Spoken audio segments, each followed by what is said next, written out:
I found out my wife was cheating because the other man's wife sent me a Christmas card. Not a message, not a threat, not a dramatic confession.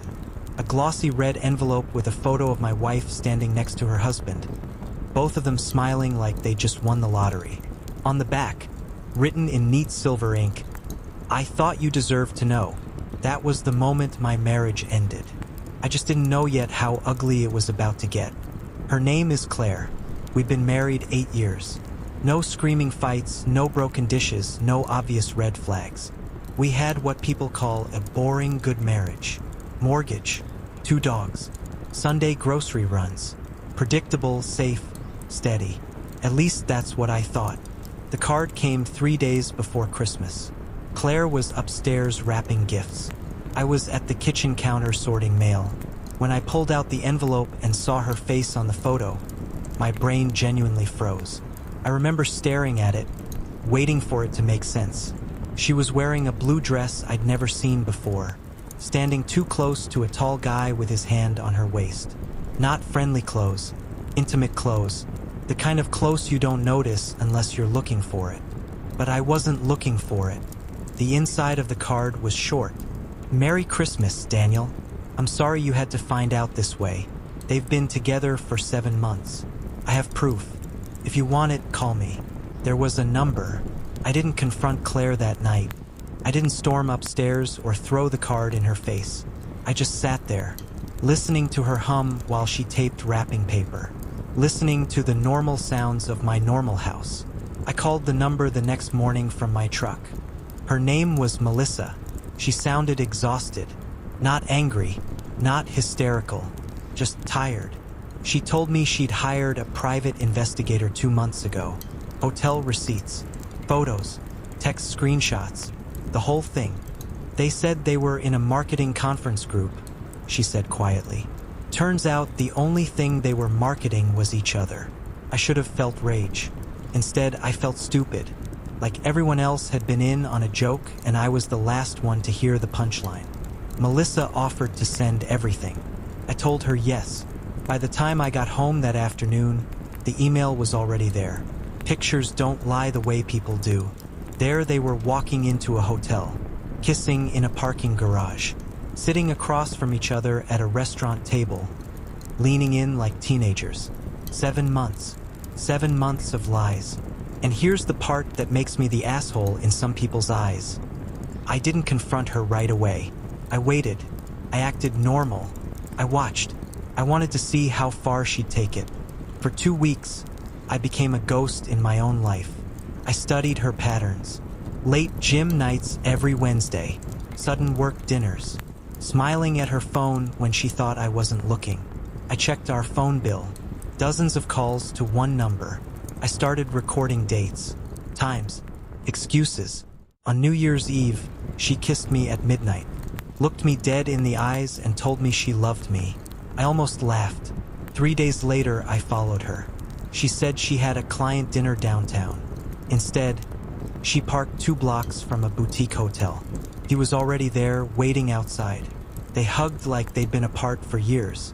She touched his face the way she used to touch mine. I sat across the street and watched my entire marriage collapse in real time. I could have confronted them right there, made a scene, blown everything up. But something colder took over. If she wanted secrets, I'd give her secrets. Over the next month, I moved money. Not illegally, just carefully. I separated accounts, opened a new one in my name only, consulted a lawyer. Quietly, the lawyer told me to document everything. So I did. Every suspicious charge, every lie, every late night. Meanwhile, Claire was planning a Valentine's weekend getaway for us. She booked a cabin in the mountains, candlelit dinners, couples massages. She told me she felt like we'd been disconnected lately. Disconnected. I almost admired the audacity. The Friday before Valentine's Day, Melissa called me again. They're planning to leave their spouses, she said. That hit differently. Cheating is one thing. Planning a new life while using me as a safety net? That's something else. Apparently, Claire and her husband had been talking about moving in together. He was telling Melissa their marriage was emotionally over. Claire had told him ours was basically dead. Dead. I thought about the dogs, the house we renovated together, the framed wedding photo in our hallway. Dead. So I made a decision. I wasn't going to explode.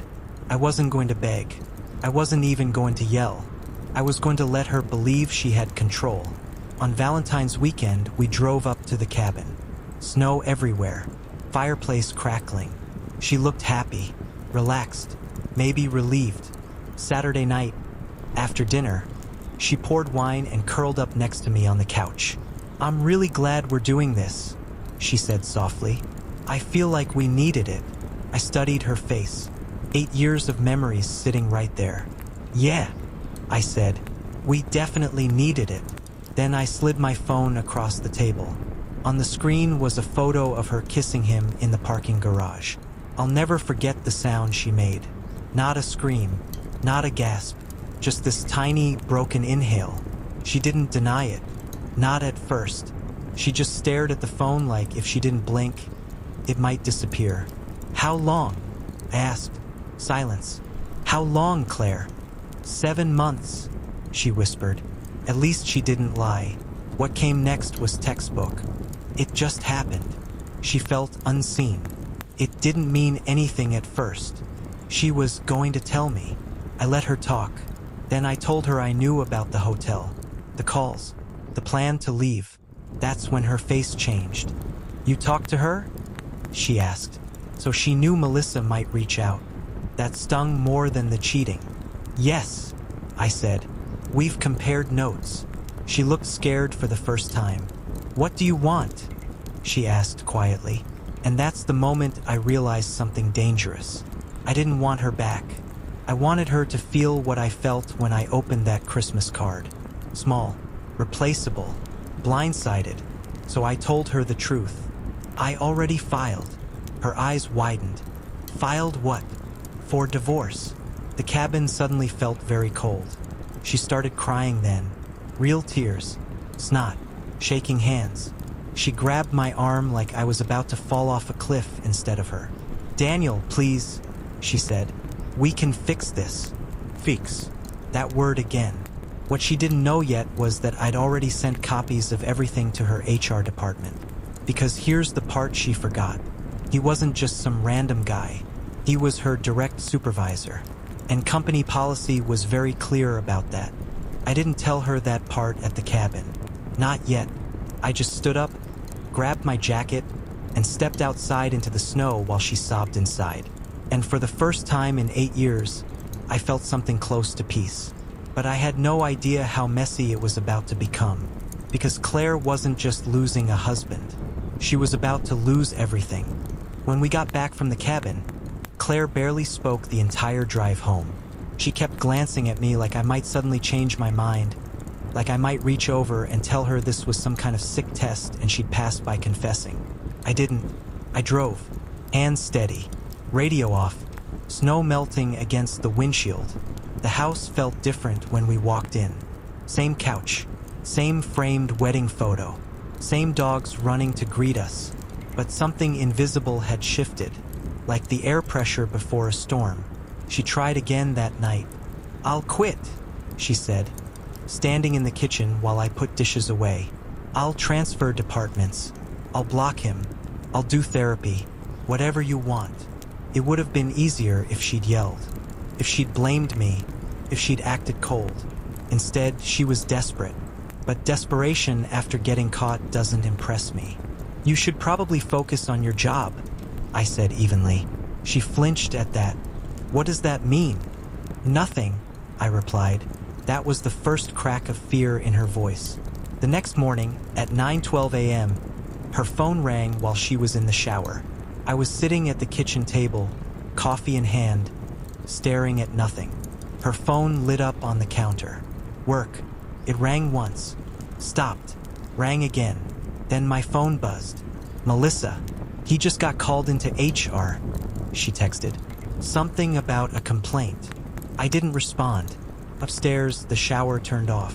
Claire came down 10 minutes later, fully dressed for work, mascara slightly heavier than usual. She picked up her phone, frowned at the missed calls, and dialed back. I watched her face change in real time. Confusion, then tension, then something close to panic. I understand, she said quietly. Yes, of course. She hung up slowly. What happened? I asked, keeping my voice neutral. They want me in HR too, she said. Apparently there's been an anonymous report about inappropriate conduct. She looked at me like she was trying to read my soul. I held her gaze. Wow, I said softly. That's serious. She left without another word. I didn't follow. I didn't call. I didn't text. Around 3 p.m., my phone rang. I let it go to voicemail. She called again. Then she texted, "Please answer." I picked up on the third call. "They suspended us," she said immediately. Her voice was shaking. "Pending investigation." "Both of you?" I asked. "Yes." Silence stretched between us. "Do you know anything about this?" she asked carefully. There it was, the suspicion. "I know company policy doesn't allow supervisors to sleep with subordinates," I said calmly. She inhaled sharply. "You reported it. It wasn't a question." "I provided information," I said. "They decided what to do." "You destroyed my career," she whispered. I almost laughed at that. "You destroyed our marriage." She hung up on me. That night, she didn't come home. I assumed she was with him. Melissa confirmed it an hour later. "They're together," she texted. "He says he's going to fight the investigation. Fight it, like it was some misunderstanding. Like there weren't photos, messages, hotel receipts. The next week was chaos. Claire moved into a short-term rental. We communicated only through lawyers. She wanted to slow down the divorce. Try counseling, mediation. I declined. Then the investigation results came in. He was terminated. Claire was given the option to resign quietly or face formal disciplinary action on her record. She resigned. 8 years of climbing the corporate ladder, gone in a week. And here's the twist I didn't expect. He didn't leave his wife. Melissa called me the night it happened. "He says he panicked," she told me flatly. "Says he doesn't want to lose everything. So while Claire had burned down her marriage and her career for him, he chose stability. He chose his house. He chose his image. He did not choose her." When I heard that, I didn't feel victorious. I felt something colder, because I knew exactly what was coming next. 2 days later, Claire showed up at the house unannounced. She looked smaller somehow, pale, exhausted. "He's staying with her," she said without preamble. I didn't invite her inside. "I know." Her eyes widened. "You know, Melissa and I talk." That hit her hard. She swallowed. "He told me he loved me. People say a lot of things in hotel rooms," I replied. Tears filled her eyes again. But this time they weren't about me. They were about him. That realization did something strange to my chest. Not pain, not jealousy, clarity. "I gave up everything," she whispered. "For him." "No," I said quietly. "You gave it up for yourself." She stared at me like she didn't understand. "You didn't cheat because of him," I continued. "You cheated because you wanted to. He was just available." That was the first time she didn't argue. She sank down onto the porch step, shoulders shaking. "Please," she said after a minute, "don't go through with this." "With what?" "The divorce." There it was. Not us. Not love. Security. Stability. Familiarity. I crouched down so we were eye level. "For 7 months," I said calmly, "you built a future that didn't include me. You told another man our marriage was dead. You let me kiss you goodnight while you were planning a life without me." Her breathing became uneven. "You don't get to panic now that your backup plan failed." She covered her face with her hands. "I made a mistake," she choked out.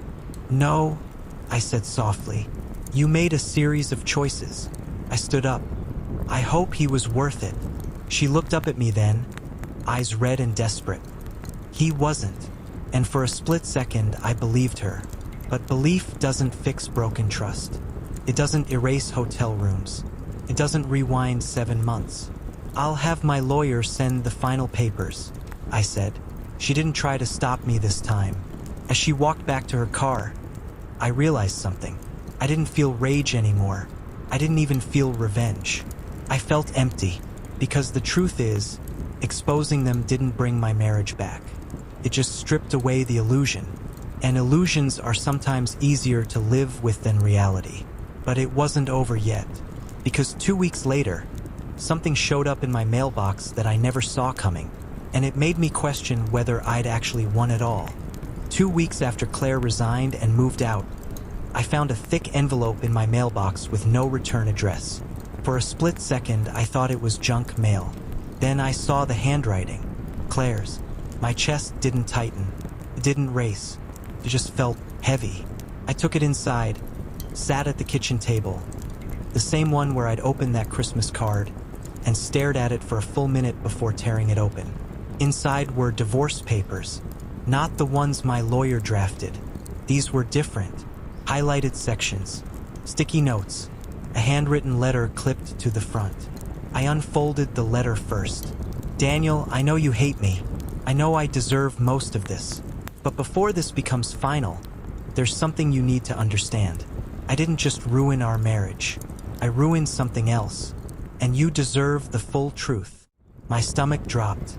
When someone who already detonated your life says, "full truth," it means there's still debris falling. I kept reading. She wrote about the affair. Details I didn't ask for. How it started with late project meetings. How he made her feel seen. How she convinced herself it was temporary. How she kept telling herself she'd end it after 1 more week. Then came the line that made my hands go cold. "I found out I was pregnant in October." The words didn't register at first. Pregnant. October. That was 5 months ago. I did the math automatically. 7-month affair. October was right in the middle of it. My vision blurred. She kept writing. I didn't know who the father was. I was terrified. I scheduled an appointment to end it before I ever told you. I couldn't let you find out like that. I couldn't risk bringing a child into a lie. I felt like the room tilted. She had been pregnant, while sleeping with both of us. And I never knew.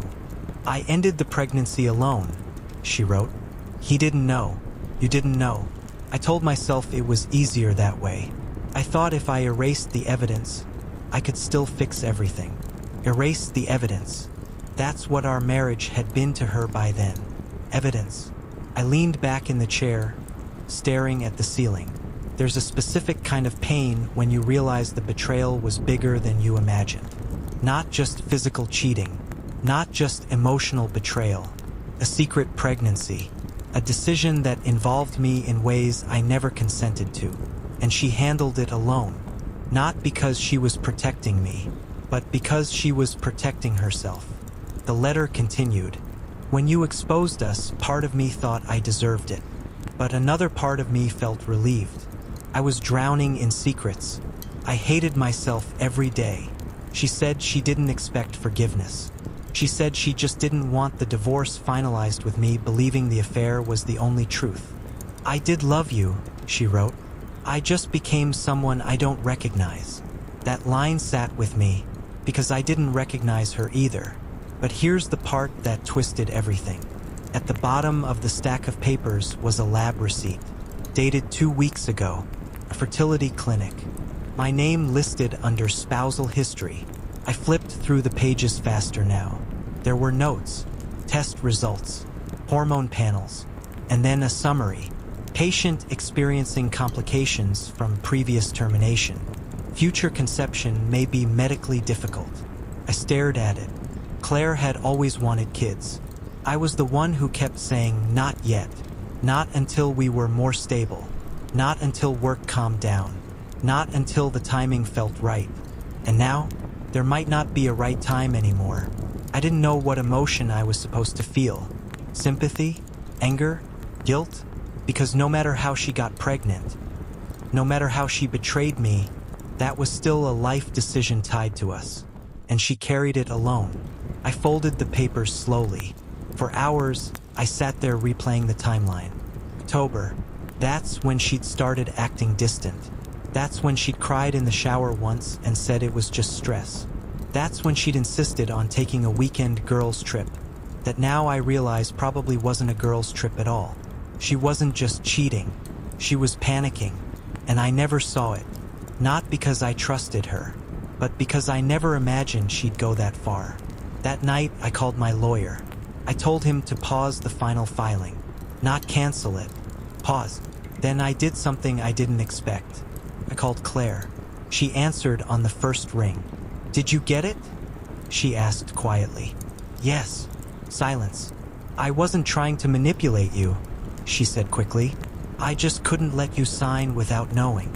"Was it mine?" I asked. The question felt like swallowing glass. "I don't know," she whispered. "That's the worst part. I don't know." There it was. The brutal honesty. "I was scared," she continued. "Not of you, of what I'd done, of what it meant. I believed that part. Fear makes people do reckless things. I'm not asking you to come back," she said. "I just needed you to know the whole truth." For the first time since Christmas, her voice didn't sound defensive. It sounded broken. After we hung up, I walked through the house slowly. The empty bedroom, the quiet hallway, the framed wedding photo I still hadn't taken down. I thought about the version of Claire I married. The one who laughed too loud at bad jokes. The one who danced in the kitchen. The one who used to fall asleep on my chest during movies. Was she gone? Or had she just made a series of selfish, catastrophic choices? Here's the uncomfortable part. If she had come clean in October, if she had told me about the pregnancy, if she had confessed before I found out through a stranger's Christmas card, would I have fought for us? I don't know. And that uncertainty is what haunts me, because revenge felt powerful in the moment. Exposing them, watching their careers collapse, seeing her realize he chose his wife over her. But sitting alone at my kitchen table with that letter, it didn't feel like winning. It felt like standing in the wreckage of something we both set fire to in different ways. A week later, I met her for coffee. Public place, neutral ground. She looked thinner, quieter. We didn't hug. We didn't touch. We just sat across from each other like strangers who used to know everything. "I'm not asking for another chance," she said again. "I just wanted you to see me as human before this ends." I studied her face. She wasn't lying this time. "I don't hate you," I said finally. Her eyes filled instantly. "But I can't trust you," I continued. "And I don't know how to rebuild something when I'll always wonder what I'm not being told." She nodded slowly. "I understand." And for once, I think she did. We finalized the divorce 3 weeks later. No screaming, no courtroom drama, just signatures. As she walked out of the courthouse, she didn't look at me. I don't know if she couldn't, or wouldn't. Sometimes I replay everything in my head. The Christmas card, the hotel photos, the cabin confrontation, the HR investigation, the pregnancy, and I ask myself the question people always ask in situations like this. Was I the asshole for destroying her career on top of our marriage? Maybe, but she didn't just cheat. She built a second life while pretending the first one was fine. And I refused to be the only one living in a lie. Still, some nights I wonder what would have happened if I'd opened that mailbox and found nothing. If Melissa had stayed silent. If Claire had ended the affair quietly. Would we still be married? Would we have eventually had kids? Or would the rot have spread deeper until something worse exploded? I'll never know. What I do know is this. Betrayal doesn't just end relationships. It changes who you are after them. And the hardest part isn't losing the person. It's losing the version of yourself who believed they'd never do that to you. If this story hit you in the gut and you want more real, raw, no-filter cheating stories that expose every ugly truth, subscribe now.